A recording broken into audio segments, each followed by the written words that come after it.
कफ रोगों की सबसे अच्छी चिकित्सा है।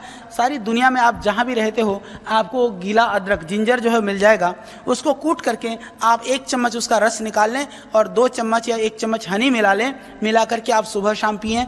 गर्म पानी में डाल करके भी ले सकते हैं। वो सबसे बढ़िया उपाय है कफ के लिए।